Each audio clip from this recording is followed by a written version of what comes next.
दोस्तों नमस्कार। मैं सुनील कुमार यादव आज आपको एक बहुत ही रोचक किस्सा लेकर आपके साथ हूँ।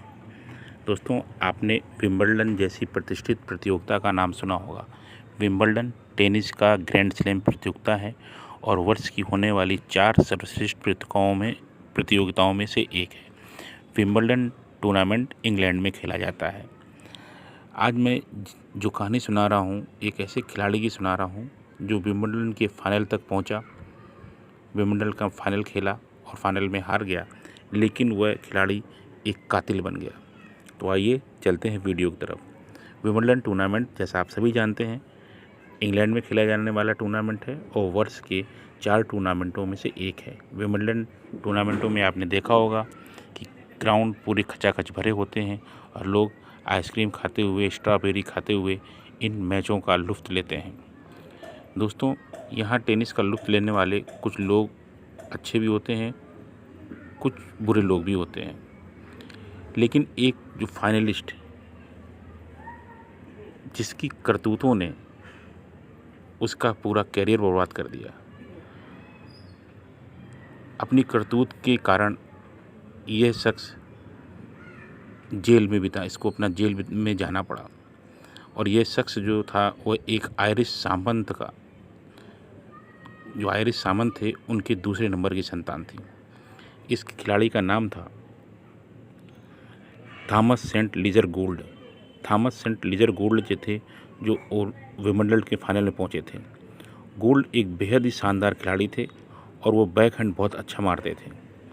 1879 के फाइनल में जगह बनाई थी और वो जीतने के प्रबल उम्मीदवार थे, लेकिन वह चूँकि उनकी बहुत बुरी आदतें थीं, वह जुआ भी खेलते थे, वह शराबी भी थे और अफीम का भी नशा करते थे, और वह फाइनल में हार्टली से हार गए।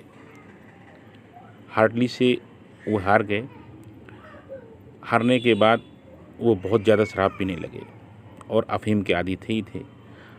1891 में इनकी शादी मैडम मैरी जिरोडिन से हुई। वह भी जो महिला थी जिससे इन्होंने शादी की थी, उसके पहले भी 2 पति जो थे वो उनकी मौत हो चुकी थी और वह भी नशे की लत से जूझ रही थी। गोल्ड खुद को सर और लेडी कहलाने वाला दंपति शादी के बाद दक्षिण फ्रांस में शिफ्ट हो गए। ये दक्षिण फ्रांस चले गए और वहाँ रहने लगे, और वहाँ जाते ही ये मोंटे कार्लो के जुआ घरों में अच्छा खासा टाइम बिताते थे और लगभग कैसीनो में बैठे रहते थे। जब कैसीनो पर ये सब कुछ अपना दांव सब कुछ हार चुके, सारा पैसा इन्होंने गंवा दिया, तो एक डेनिश विधवा थी एम्मा लेविन, उसने इनको कर्ज दिया। 1907 में उसने इन्हें कर्ज दिया, और जो उस समय की काफ़ी बड़ी रकम मानी जाती थी, लेकिन ये उस रकम को लौटाने की स्थिति में नहीं थे। परिणाम स्वरूप मामला जो था वो काफ़ी भी बढ़ा, अखबारों में खबर छपी, तो जो डेनिश थी, महिला विधवा थी, वह मोंटे कार्लो को छोड़कर जाने का फैसला कर लिया। लेकिन वह जाने से पहले एक बार गोल्ड से मिलना चाहती थी, और जब वह गोल्ड दंपति के घर पहुंची तो वहां पर इनकी बहस हुई। बहस के दौरान गोल्ड दंपति ने इनको मार डाला और पुलिस को वह खून से सनी कटार, जो बूचड़ खाने में इस्तेमाल होती थी, वह चाकू मिला। जब इस दंपति ने उनको मार डाला तो एक बड़े सूटकेस में उनकी बॉडी को काट कर भर लिया। कॉटी को, जो बॉडी थी, उसको टुकड़ों में भर लिया और घर से निकल पड़े। जब ये जा रहे थे तो पोर्टर नाम के व्यक्ति को दुर्गंध आई, तो उसने कहा इसमें क्या है? तो उसने कहा इसमें, गोल्ड दंपति ने कहा इसमें मरे हुए मुर्गे हैं, लेकिन दुर्गंध आ रही थी तो उसको शक हुआ। पुलिस को बुलाया गया, पुलिस ने आया, और पुलिस ने जब वो सूटकेस खुलवाया तो उसमें मिसेज लेविन के कटे हुए अंग थे। अब स्थिति ये हो गई, जो खिलाड़ी टेनिस के चक्कर लगाता था वह अब कोर्ट के चारों तरफ चक्कर लगाना शुरू कर दिया। उसकी ज़िंदगी तबाह हो गई। गोल्ड और उनकी पत्नी मिसेज लेविन पर हत्या का मुकदमा चला। दोनों को हत्या का दोषी पाया गया। उन्हें सज़ा सुनाई गई।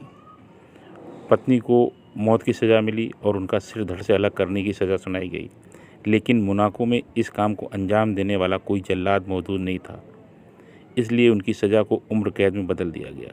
1914 में इस टेनिस खिलाड़ी की दर्दनाक मौत हो गई। दोस्तों, जानकारी अच्छी लगी हो, रोचक जानकारियों के साथ मैं आप अक्सर कुछ न कुछ रोचक जानकारियाँ देता रहता हूँ। जानकारी अच्छी लगी हो, चैनल को लाइक करें, सब्सक्राइब करें, शेयर करें। जय हिंद, वंदे मातरम।